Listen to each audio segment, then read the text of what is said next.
Hi. I can see the audience tonight, so I can see also from the size of it, which last time was a black spot in front of my eyes, that there must be many of you here who are not thoroughly familiar with physics. And also a number that are not too versed in mathematics, and I don't doubt that there are some who know neither physics nor mathematics very well. That puts a considerable challenge on a speaker who is going to speak on the relation of physics and mathematics, a challenge which I, however, will not accept. I published the title of the talk in clear and precise language and didn't make it sound like it was something it wasn't. It's the relation of physics and mathematics, and if you find that in some spots it assumes some minor knowledge of physics or mathematics, I cannot help it. It was named... In thinking of the applications of mathematics to physics, it's perfectly natural that the mathematics will be useful when large numbers are involved in complex situations. Although, for example, if we took biology, the action of a virus on a bacterium is, if you watch it under the microscope, unmathematical. A jiggling virus finds some spot on this odd-shaped bacterium, and they're all different shapes, and finds some spot, and maybe it pushes its DNA in, and maybe it doesn't, and so forth. And yet, if we do the experiment with millions and billions of bacteria and viruses, then we can learn a great deal about the viruses by taking averages and working with large numbers. And we can use the mathematics involved in the averaging. We can see whether the viruses develop in the bacteria some new strains and in what percentage, and so we can study the genetics, the mutation, and so forth. To take another more trivial example, you know, imagine an enormous board, a checkerboard to play checkers, or drafts. And if the board is very large, the actual operation of any one step is not mathematical. It's very simple if it's mathematical at all. It either goes one side or the other on a diagonal, or it reaches and becomes a king and can go backwards when it reaches the end. In other words, the statement of the rules are very simple and do not really involve any mathematics. But you could imagine that on an enormous board with lots and lots of pieces, some analysis of the best move or good moves or bad moves might be made by a deep kind of reasoning which would involve somebody having gone off first and thought about it in great depth, and that becomes mathematics, this abstract reasoning. Another example is switching in computers. If you have one switch is either on or off, and there's nothing very mathematical about that, although mathematicians like to start there with their mathematics. But with all the interconnections and wires to figure out what a very large system will do, one requires a mathematics. And I would like immediately to say that a mathematics has its primary application, or it has a tremendous application in physics, in a discussion of the detailed phenomena in complicated situations, granting the fundamental rules of the game. And that is something which, if I were talking only about the relation of mathematics and physics, I would spend most of my time discussing.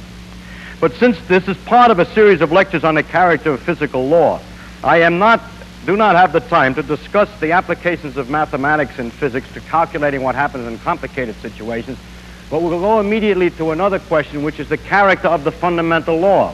If we go back to our checker game, the fundamental laws are the rules by which the checkers move.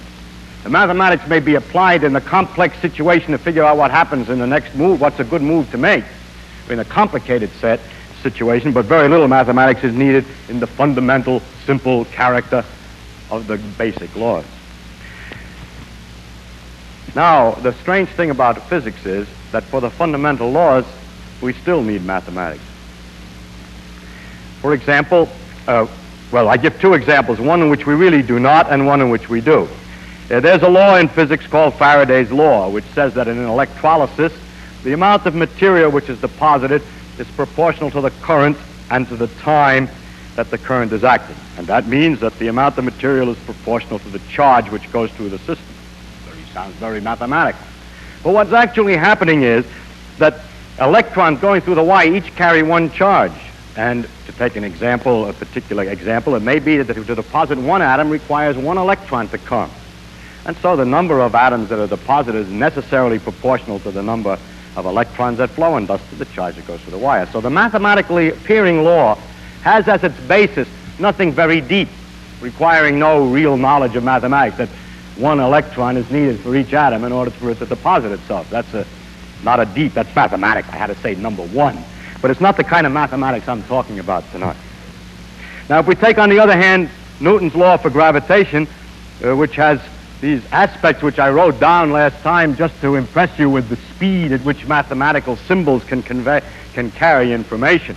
We said that the force was proportional to the product of the masses of two objects and inversely is the square of the distance between them, and that bodies react to forces by changing their speeds or changing their motions in the direction of the force by amounts proportional to the force and inversely proportional to their masses. Now that's words, all right, and I didn't have to write the equation, but nevertheless it's kind of mathematical, and we would wonder, how can this be a fundamental law? How can this planet out there look, what does it do to it? It looks at the sun and it sees how far away it is, and it decides to calculate on its internal adding machine the inverse of the square of the distance, and that tells it how much to move. This is certainly no explanation of the machinery of gravitation.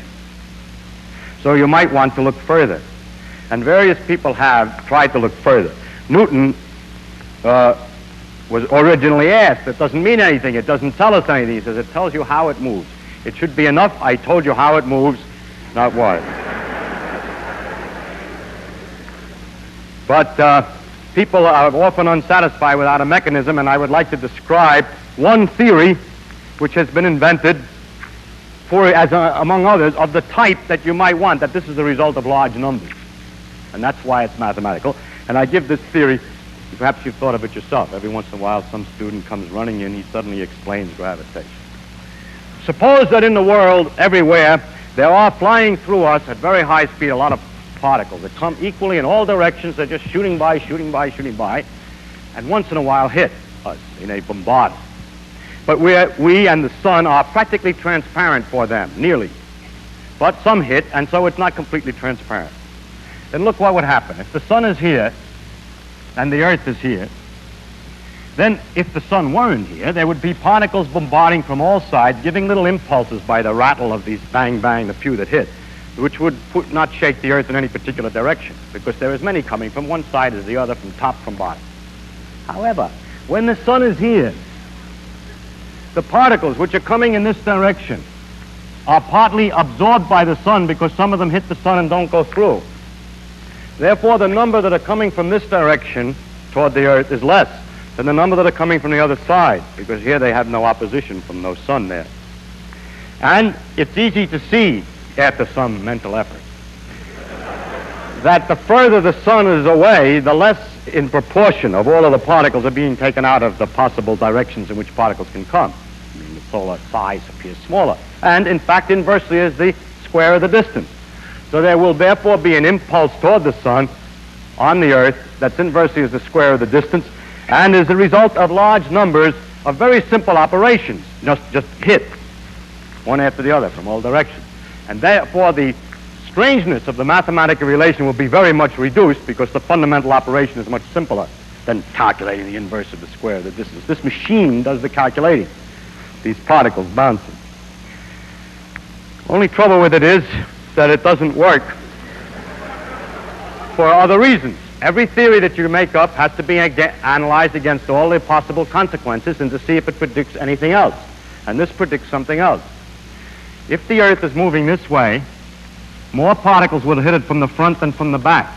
If you're running in the rain, more rain hits you in the front of the face than in the back of the head, because you're running into the rain. And so as the earth is moving in this direction, it's running into the particles, rather, and running away from the ones that are chasing it from behind, so that more particles hit it from the front than from the back, and there would be a force also sideways whenever there was any motion. This sideways force would slow the earth up in the orbit, and it certainly would not have lasted the at least 4 billion years that it has been going around the sun. So that's the end of that theory. Well, you say that was a good one, though. It got rid of the mathematics for a while. Maybe I can invent a better one. And maybe you can, because nobody knows the ultimate. But up to today, from the time of Newton, no one has invented another theoretical description of the mathematical machinery behind this law, which does anything else but say the same thing over again or make the mathematics harder, and at the same time doesn't produce some wrong phenomenon. I mean, they have, like this model does it, but it produces something which isn't true. So there is no model of the theory of gravitation today other than the mathematical form. If this were the only law of this character, it would be interesting and rather annoying. But what turns out to be true is that the more we investigate and the more laws we find and the deeper we penetrate nature, this disease, that every one of our laws is a purely mathematical statement in rather complex and abstruse mathematics. This is relatively simple mathematics. It gets more and more abstruse and more difficult as mathematics. And why? I haven't the slightest idea why. It is only my purpose in this lecture to tell you about this fact. In other words, it's my purpose in this lecture to explain really why I cannot satisfy you, if you do not understand mathematics too well, in trying to explain nature in any other way. It is the burden of this lecture, in fact, to just tell you the fact that it is impossible to answer honestly, the challenge of explaining in a way that a person can feel the beauties of the laws of nature without their having some deep understanding of mathematics. I'm sorry, but it seems to be the case. You might say, all right, then there's no explanation of the law. At least tell me what the law is. Why not tell me in words instead of in the symbols? Mathematics is just a language, and I ought to be able to translate the language. And in fact, I can. And with patience, I think I partly did. I could go a little further and explain more detail. That this means that if it's twice as far away, the force is 1/4 as much, and so on, and can convert all these into words. I would be, in other words, kind to the layman, as they all sit, hopefully that you will explain something. And various different people get different reputations for their skill at explaining to the layman, in layman's language, these difficult and abstruse subjects. The layman then searches for book after book with the hope that he will avoid the complexity which ultimately set in even by the best expositor of this type. He reads the things hoping one after he finds, as he reads, a generally increased confusion, one complicated statement after the other, one difficult to understand thing after the other, all apparently disconnected from one another, and it becomes a little obscure, and he hopes that maybe in some other book there's some explanation the man almost made it, you see. Maybe another fellow makes it right. And I don't think it's possible because there's another feature. Mathematics is not just a language. Mathematics is a language plus reasoning. It's like a language plus logic.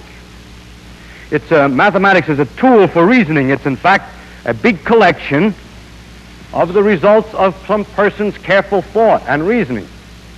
By mathematics, it is possible to connect one statement to another. For instance, I can say that the force is directed toward the sun.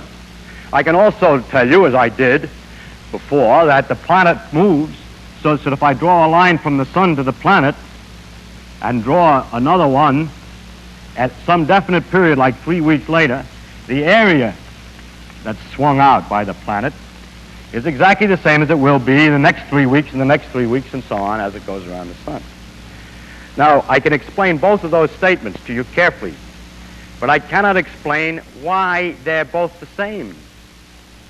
So that if you don't appreciate the mathematics, you cannot see that the great variety of facts, the enormous apparent complexity of nature with all its funny laws and rules, each of which have been carefully explained to you, are really very closely interwoven. That logic permits you to go from one up to the other. It may be unbelievable that I can demonstrate that equal times will be swept out if the forces are directed toward the sun. And just to, if I may try, I will show you one demonstration to show you that those two things really are equivalent. And so that you can appreciate that there's more to merely the statement of the two laws, that the two laws are connected such that reasoning alone will bring you from one to the other. And the mathematics is disorganized reasoning, and that it's good to know how to do that, so to appreciate the beauty of the relationship of the statements. So I'm going to prove, if I may, the relationship that if the forces are directed toward the sun, that the equal areas are swept out in equal time. So we start, here's the sun, and we imagine that at a certain time, let's say the planet is here, and is moving in such a way that, let's say, 1 second later or 1 hour, pick any time, let's say 1 second later, it's moved in such a manner that it has gotten to the position 2. Now, if the sun did not exert any force on it, then by Galileo's principle, it would keep right on going in a straight line. So in the same interval of time, later, the next second, it'll move exactly the same distance in the same straight line to the position 3, were there no force. All right, now first we're going to show that if there's no force, equal areas are swept out in equal time.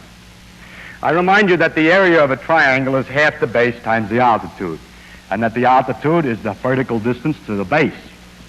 And that if the triangle is sort of cockeyed, there's a name for it which I forget, obtuse, then the altitude is this vertical height here. See, I know about the triangles, I just don't know the name. Now let us draw the lines to these 2 points in the case that there was no motion whatsoever. The question, this doesn't draw very well, I'm not accurate.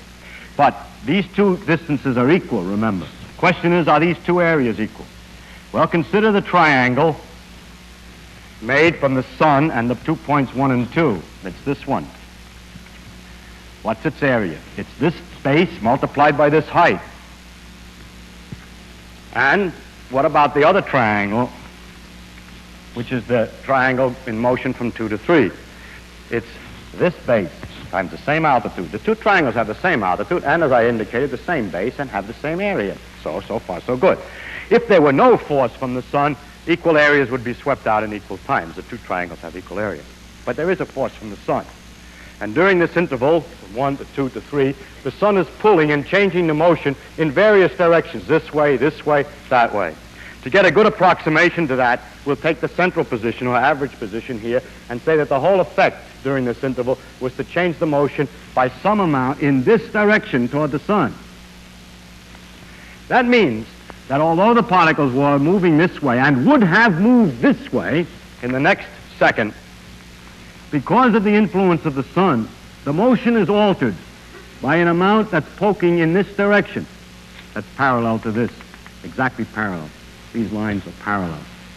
It's the direction in which this new motion is. The new motion is a compound of what it wanted to do and the change that's been induced by the action of the sun. So it doesn't really end up at position 3, but rather at position 4. So now we would like to compare, it's getting complicated in the diagram, the triangle 2,4S and 2,3S. I'll show you that those are equal. Because they have the same base, those 2 triangles, this one here, and the one that happened when we had no force. The one with force and with no force have the same base.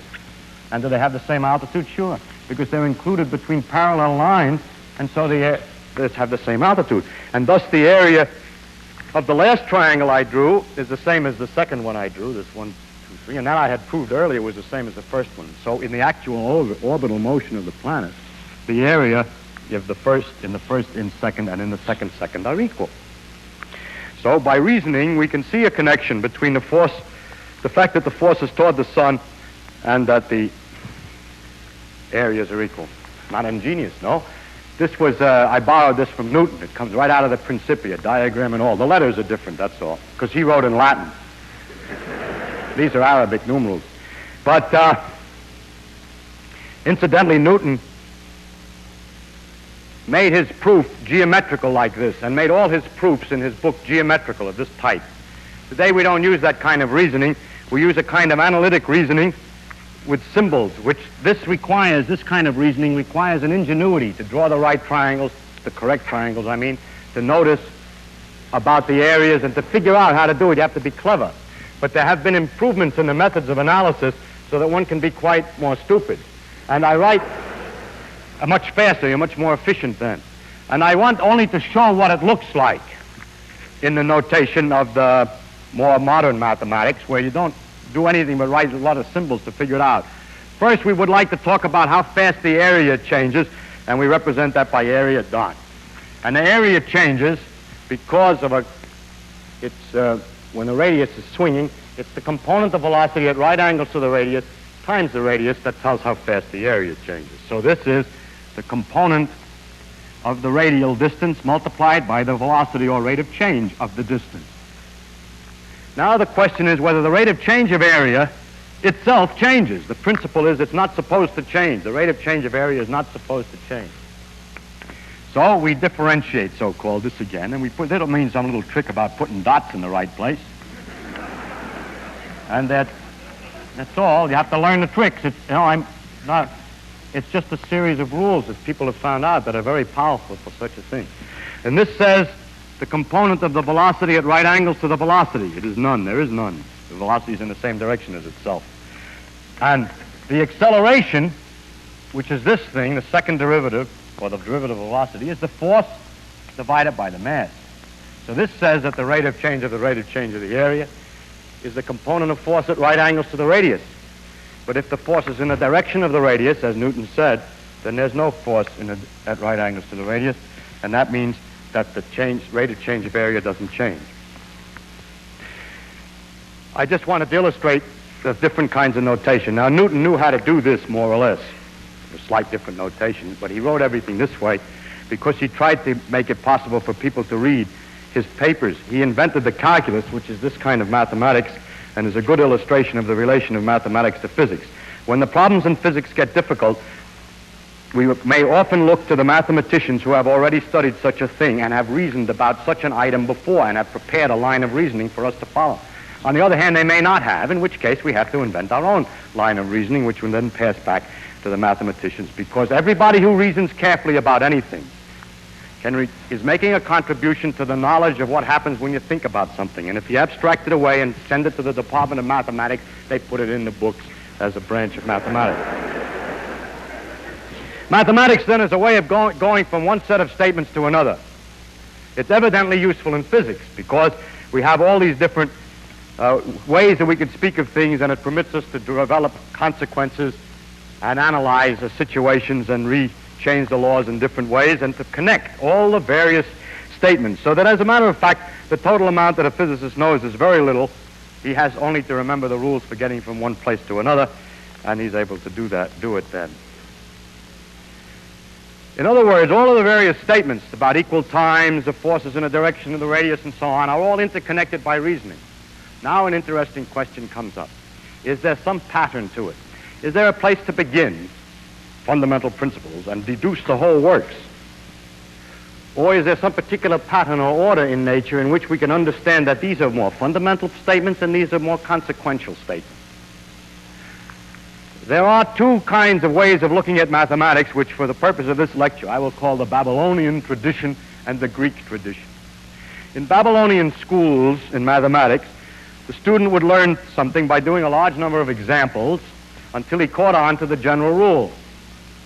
Also, a large amount of geometry, for example, was known. A lot of properties of circles, theorem of Pythagoras, for example, formulas for the areas of cubes and triangles and everything else.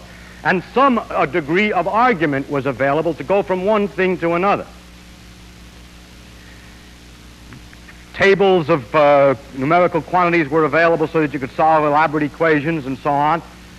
Everything was prepared for calculating things out.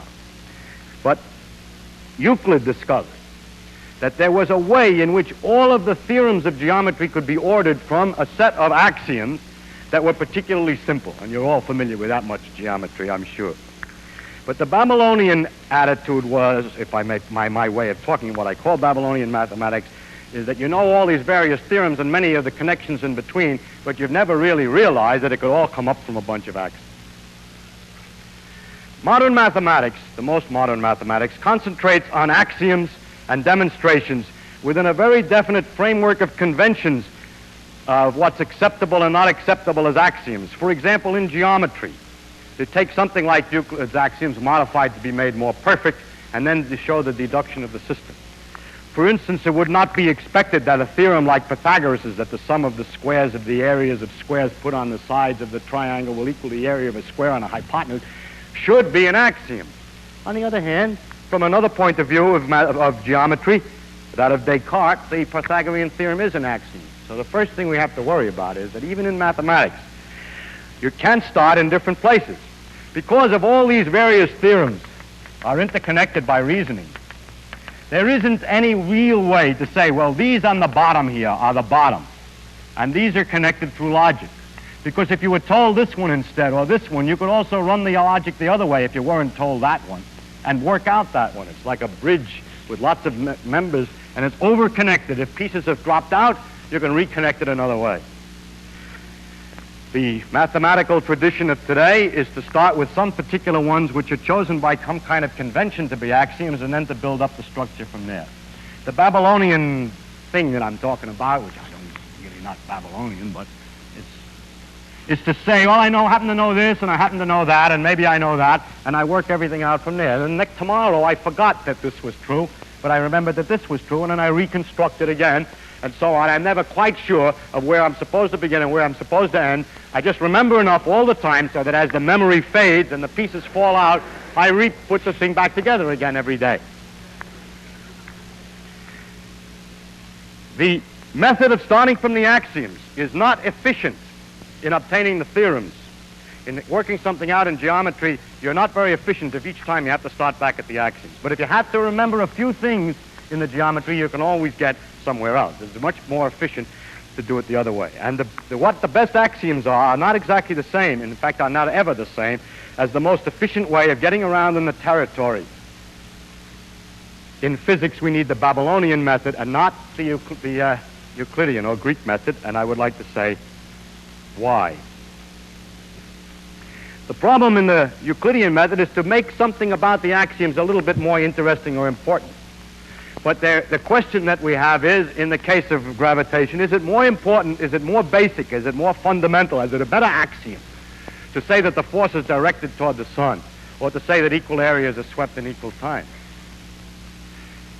Well, from one point of view, the forces is better, because if I state what the forces are, I can deal with a system with many particles in which the orbits are no longer ellipses because of the pull of one on the other, and the theorem about equal areas fails. Therefore, I think that the force law ought to be an axiom instead of the other. On the other hand, the principle that equal times are swept out in equal areas are swept out in equal times can be generalized when there's a system of a large number of particles to another theorem, which I had prepared to explain, but I see I'm running out of time. But there's another statement which is a little more general than equal areas in equal times. Well, I have to state what it is. It's rather complicated to say, and it's not quite as pretty as this one, but it's obviously the son of this one. I mean, it's the offspring. If you look at all these particles, Jupiter, Saturn, the sun, and all these things going around, lots of stars or whatever they are, all interacting with each other, and look at it from far away and project it on a plane, like this picture, then everything is moving this way, and moving that way, and so on. Then take any point at all, say this point, and then calculate how much each one is changing its area, how much area is being swept out by the radius to every particle, and add them all together. But wait, those masses which are heavier count more strongly. If this is twice as heavy as this one, then this area, it counts twice as much. So,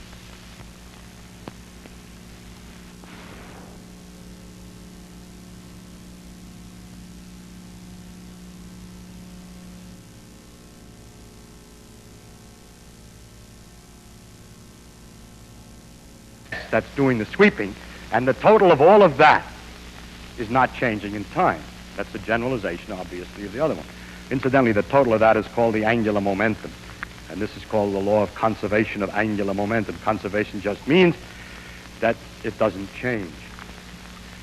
Now, one of the consequences of this is, just to show what it's good for, imagine a lot of stars falling together to form a nebula, or a galaxy. As they come closer in, if they were very far out and moving slowly, so there was a little bit of area being generated, but on very long arms, distances from the center, then if the thing falls in, the distances to the center are shorter now. If all the stars are now close in, then these radii are smaller, and in order to sweep out the same area, they have to go a lot faster. So as the things come in, they swirl around, and thus we can roughly understand the qualitative shape of the spiral nebulae. You can also understand in the same way, exactly the same way, the way a skater spins when you start with a leg out, moving slowly, and as you pull the leg in, it spins faster, because when the leg is out, it's contributing, when it's moving slowly, a certain amount of area per second, and then when it comes in to get the same area, you have to go around faster. But I didn't prove it for the skater. The skater uses muscle force. Gravity is a different force, yet it's true for the skater. Now we have a problem. We can deduce often from one part of physics, like the law of gravitation, a principle which turns out to be much more valid than the derivation. This doesn't happen in mathematics, that the theorems come out in places where they're not supposed to be. In other words, if we were to say that the postulates of physics were this law of gravitation, we could deduce the conservation of angular momentum, but only for gravitation. But we discover experimentally that the conservation of angular momentum is a much wider thing. Now, Newton had other postulates by which he could get the more general conservation law of angular momentum, but Newtonian laws were wrong. There's no forces, it's all a lot of baloney, the particles don't have orbits, and so on. Yet, the analog, the exact transformation of this principle about the areas, the conservation of angular momentum, is true with atomic motions in quantum mechanics and is still, as far as we can tell today, exact. So we have these wide principles which sweep across all the different laws. And if one takes too seriously his derivations and feels that this is only valid because this is valid, you cannot understand the interconnections of the different branches of physics. Someday, when physics is complete, then maybe with this kind of argument, we know all the laws, then we could start with some axioms, and no doubt somebody will figure out a particular way of doing it. And then all the deduction will be made. But while we don't know all the laws, we can use some to make guesses at theorems which extend beyond the proof. So in order to understand the physics, one must always have a neat balance and contain in his head all of the various propositions and their interrelationships, because the laws often extend beyond the range of their deduction. This will only have no importance when all the laws are known. Another thing that's interesting in the relation of mathematics to physics is this, a very strange thing, that by mathematical arguments you can show that you can start from very many different apparent starting points and come to the same thing.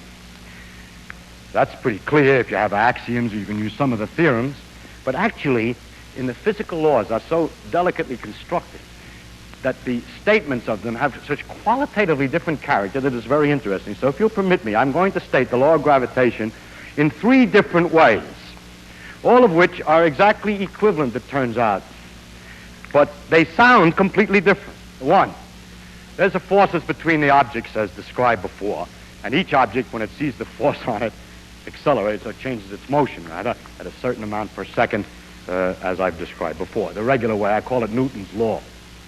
Now there's a completely different way. That law says that the force depends on something at a finite distance away. See, it has what we call non-local quality. The force on this depends on where that one is over there. Now, you may not like the idea of action at a distance, but it can know what's going on over there. So then there's another way of stating the laws, which are very strange, and it's called the field way of representing the laws. And it's so very hard to explain, but I just want to give you some rough idea of what it's like. And it says, different thing, completely different thing, that there's a number at every point in space. I know it's a number. It's not a mechanism. It's the trouble with this whole physics, that it must be mathematical this way. There's a number at every point in space. Here's a number, and so on. And the number's changing. It changes, rather, when you go from place to place. If an object is placed at one of these points, at somewhere in space, the force on it is in a direction in which that number, I'll call it the name it's given, called a potential, is in a direction in which that potential changes as quick as it can. And the force is proportional to how fast it changes as you move. That's one statement. That's not enough yet, because I have to tell you now how to determine how the potential varies. I could say the potential varies as 1 over the distance from each object, but that's back to the action at a distance idea. However, the force is at a distance, but you can state the law in another way, and it says the following. You don't have to know what's going on anywhere outside of a little ball. If you want to know what the potential is here, you tell me what it is on the surface of any ball, no matter how small. You don't have to look outside. You just tell me what is in the neighborhood and how much mass there is in the ball. The rule is this, that the potential at the center is equal to the average of the potential on the little ball surface minus this constant that's over there in the other equation, divided by twice the radius of the ball. Let's suppose the radius of the ball is called A. and then multiplied by the mass that's inside the ball, if the ball is small enough. Now you see that this law is different than the other one because it only tells what happens at one point in terms of what happens very close by. Newton's laws tell what happened at one time in terms of what happens in multiple instants. It gives from instant to instant how to work it out. But in space, it leaps from place to place. But this thing is both local in time and also local in space because it depends only on what's in the neighborhood. And there's another way of representing. That's another way. Now, there's a completely different way. See, there's a difference in the philosophy, in the qualitative ideas involved. You don't like action at a distance. You can get away without it. Now I'll show you one which is philosophically the exact opposite, in which there's no discussion at all about how the thing works its way from place to place, in which the whole thing is an overall statement, as goes as follows. When you have other particles around and you want to know how this one moves from one place to another, you do it as follows. You calculate a certain quantity you invent a possible motion that gets from one given place to some other place that you're interested in a given amount of time. Say it wants to go from here to here in an hour, and you want to know by what route it can get from there to there in an hour, by what curve. So what you do is you calculate a quantity guessing the curve. If you try this curve, you calculate a certain number for this quantity. I don't want to say what the quantity is, but for those who have heard of these terms, this quantity on this route is the average of the difference between the kinetic and potential energy. Now, if you calculate this quantity for this route and for another route, you'll get, of course, different numbers for the answer. But there's one route which gives the least possible number for that, and that's the route that the particle takes. Now we're describing the actual motion, the ellipse, by saying something about the whole curve. We have lost the idea of causality, that the particle's here, it sees the pull, it moves to here, it goes. Instead of that, in some grand fashion, it smells all the curves around here, all the possibilities, and decides which one to take. This is an example of the wide range of beautiful ways of describing nature, and that when people talk that nature must have causality, well, you could talk about it this way. Nature must be stated in terms of a minimum principle. Well, you can talk about it this way. Nature must have a local field. You can do that, and so on.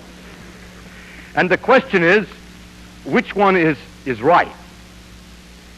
Now, if these various alternatives are mathematically not exactly equivalent, and if for certain ones there will be different consequences than for others, then that's perfectly all right then, because we have only to do the experiments to find out which way nature actually chooses to do it.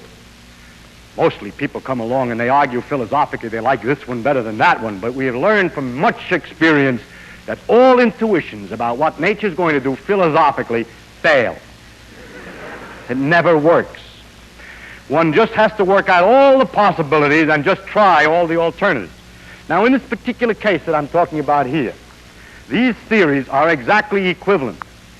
The mathematical consequences in every one of the different formulations of the three formulations, Newton's laws, the local field method, and this minimum principle, give exactly the same consequences. What do we do then? You will read in all the books that we therefore cannot decide scientifically on one or the other. That's true. They're not equivalent. They are equivalent. Scientifically, it is impossible to make a decision, because there's no experimental way to distinguish if all the consequences are the same. Psychologically, they're very different in two ways. First, philosophically, you like them or don't like them. Training is the only thing you can do to beat that disease. Second, psychologically, they're different because they're completely unequivalent when you go to guess at a new law. As long as a physics is incomplete and we're trying to find out the other laws and to understand the other laws, then the different possible formulations give clues as to what might happen in other circumstances. And they become not equivalent in psychologically suggesting to us to guess as to what the laws might look like in a wider situation. For instance, Einstein noticed that the law of gravity, he said that he realized that signals couldn't propagate faster than the speed of light, for electricity. He guessed that it was a general principle, the same guessing game as taking this angular momentum and extending it from one case where you proved it to the rest of the universe. He guessed that it was true of everything, and he guessed that it would be true of gravitation. If the signals can't go any faster than the speed of light, it turns out that the method of describing the forces instantaneously is very poor. And in the Einstein generalization of gravitation, this method of describing physics is hopelessly inadequate and enormously complicated, whereas this one is neat and simple, and so is this one. So we haven't decided between those two yet. In fact, it turns out that the quantum mechanics says that, and exactly as I stated them, neither is right, but that the fact that a minimum principle exists turns out to be a consequence of the fact that on a small scale, particles obey quantum mechanics. And the fact is the best laws at present understood is really a combination of the two, in which we use minimum principles plus local force, local laws. And the present day believes that the laws of physics have to have the local character and also the minimum principle. But we don't really know. So it's this way, that if you have a structure that's only partly accurate and something is going to fail, if you write it with just the right axioms, maybe only one axiom fails and the rest remains. You just change one little thing. But if you write it with another set of axioms, they all collapse because they all lean on that. But we can't tell ahead of time, without some intuition and guesswork, as to which is the best way to write it until we find out the new situation. So we must therefore always keep all of the alternative ways of looking at the thing in our heads. So the physicists do Babylonian mathematics and pay little attention to the precise reasoning from fixed axioms. One of the amazing characteristics of nature is this variety of interpretational schemes which is possible. It turns out that it's only possible because the laws are just so unspecial and delicate. For instance, that the law is the inverse square is what permits it to become local. If it were the inverse cube, it couldn't be done this way. That the other end of the equation, that the force is related to the rate of change of the velocity, that's a consequence that permits this kind of a way of writing the laws, the minimum principle, because, for instance, if the force were proportional to the rate of change of position instead of velocity, you couldn't write it in that way. If you try to modify the laws much, you find you can only write them in very much fewer ways. I always find that mysterious, and I don't understand the reason why it is that the laws of physics always seem to be possible to be expressed in such a tremendous variety of ways. They seem to be able to get through several wickets at the same time.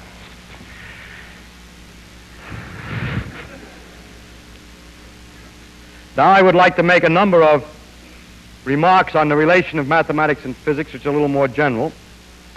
The first is that the mathematicians only are dealing with the structure of the reasoning, and they do not really care about what they're talking.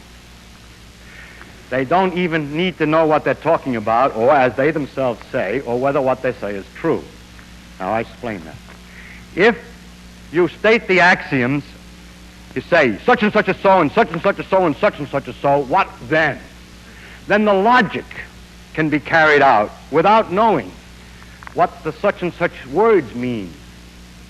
That is, if the statements about the axioms are true, are carefully formulated and complete enough, it is not necessary for the man who's doing the reasoning to have any knowledge of the meaning of these words, and he'll be able to deduce in the same language new conclusions. If I use the word triangle in one of the axioms, there'd be some statement about triangles in the conclusion, whereas the man who's doing the reasoning might not know what the triangle is.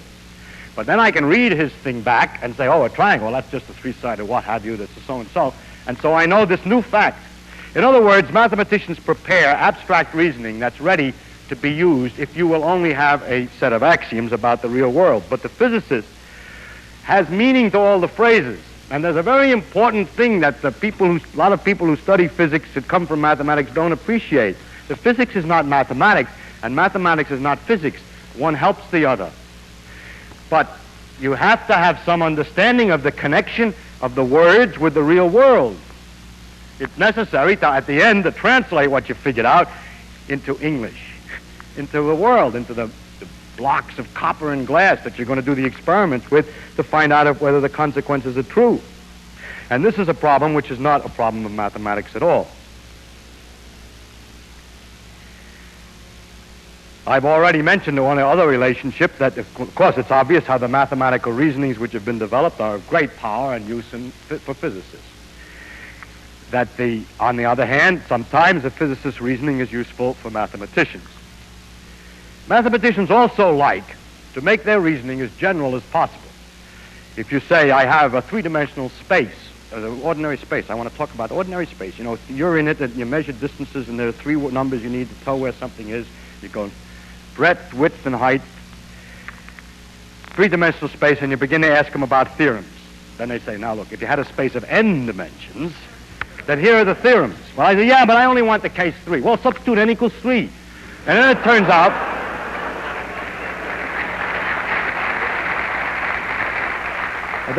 out that very many of the complicated theorems they have are much simpler because it happens to be a special case. Now, the physicist is always interested in a special case. He's never interested in the general case. He's talking about something. He's not talking abstractly about anything. He knows what he's talking about. He wants to discuss the gravity law. He doesn't want the arbitrary force case. He wants the gravity law. And so there's a certain amount of reducing because the mathematicians have prepared these things for a wide range of problems, which is very useful. And later on, it always turns out that the poor physicist has to come back and says, excuse me, when you wanted to tell me about the 4 dimensions.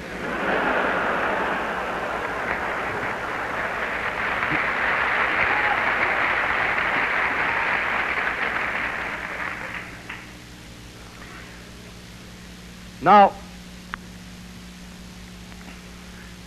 another item that's interesting in this relationship is the question of how to do new physics. Is it important to have a feeling, a kind of intuition? Oh, I must mention one other item. When you know what it is you're talking about, that these things are forces, and these are masses, and this is inertia, and this is so on, then you can use an awful lot of common sense, seat-of-the-pants feeling about the world. You've seen various things. You know more or less how the phenomenon is going to behave. Well, the poor mathematician, he translates it into equations, and the symbols don't mean anything to him, and he has no guide but precise mathematical rigor and care in the argument. Whereas a physicist who knows more or less how the answer is going to come out can sort of guess part way and go right along rather rapidly. The mathematical rigor of great precision is not very useful in the physics, nor is the modern attitude in mathematics to look at axioms. Now, mathematicians can do what they want to do. One should not criticize them because they are not slaves to physics. It is not necessary that just because this will be useful to you, they have to do it that way. They can do what they will. It's their own job. And if you want something else, then you work it out yourself. The next point is the question of whether we should guess, when we try to get a new law, whether we should use the seat-of-the-pants feeling and philosophical principles. I don't like a minimum principle, or I do like a minimum principle, or I don't like action at a distance, or I do like action. The question is, to what extent models help? And it's a very interesting thing. Very often models help, and most physics teachers try to teach how to use these models and get a good physical feel for how things are going to work out. But the greatest discoveries, it always turns out, abstract away from the model. It never did any good. Maxwell's discovery of electrodynamics was first made with a lot of imaginary wheels and idlers and everything else in space. If you got rid of all the idlers and everything else in space, the thing was okay. Dirac discovered the correct laws of quantum mechanics for relativity quantum mechanics simply by guessing the equation. And the method of guessing the equation seems to be a pretty effective way of guessing new laws. This shows, again, that mathematics is a deep way of expressing nature, and attempts to express nature in philosophical principles or in seat-of-the-pants mechanical feelings is not an efficient way. I must say that there is possible, and I've often made the hypothesis, that physics ultimately will not require a mathematical statement, that the machinery ultimately will be revealed, just a prejudice like one of these other prejudices. It always bothers me that in spite of all this local business, what goes on in a tiny, no matter how tiny a region of space, and no matter how tiny a region of time, according to the laws as we understand them today, takes a computing machine an infinite number of logical operations to figure out. Now, how can all that be going on in that tiny space? Why should it take an infinite amount of logic to figure out what one stinky tiny bit of space-time is going to do? And so I made the hypothesis often that the laws are going to turn out to be, in the end, simple like the checkerboard, and that all the complexity is from size. But that is of the same nature as the other speculations that other people make. It says, I like it, you don't like it. It's not good to be too prejudiced about the thing. To summarize, I would use the words of Jeans, who said that the great architect seems to be a mathematician. And for you who don't know mathematics, it's really quite difficult to get a real feeling across up to the beauty, or the deepest beauty of nature. C.P. Snow talked about two cultures. I really think that those two cultures are people who do and people who do not have had this, people who have had and people who have not had this experience of understanding mathematics well enough to appreciate nature once. It's too bad that it has to be mathematics, and that mathematics for some people is hard. When one of the, it's reputed, I don't know if it's true, that when one of the kings was trying to learn geometry from Euclid, he complained that it was difficult. And Euclid said that there's no royal road to geometry. And there's no royal road. It's not we cannot, as people who look at this thing as a physicist, cannot convert this thing to any other language. You have, if you want to discuss nature, to learn about nature and to appreciate nature, it's necessary to find out the language that she speaks in. She offers her information only in one form. We are not so unhumble as to say, demand that she change before we pay any attention. It seems to me that it's like all the intellectual arguments that you can make would not in any way, or very, very little, will communicate to deaf ears what music, the experience of music really is. And all the intellectual arguments in the world will not convince those of the other culture. The philosophers who try to teach you by telling you qualitatively about this thing. Me, who's trying to describe it to you, which is not getting across because it's impossible. We're talking to deaf ears. And it's when it's perhaps that the horizons are limited, which permit such people to imagine that the center of the universe of interest is man. Thank you.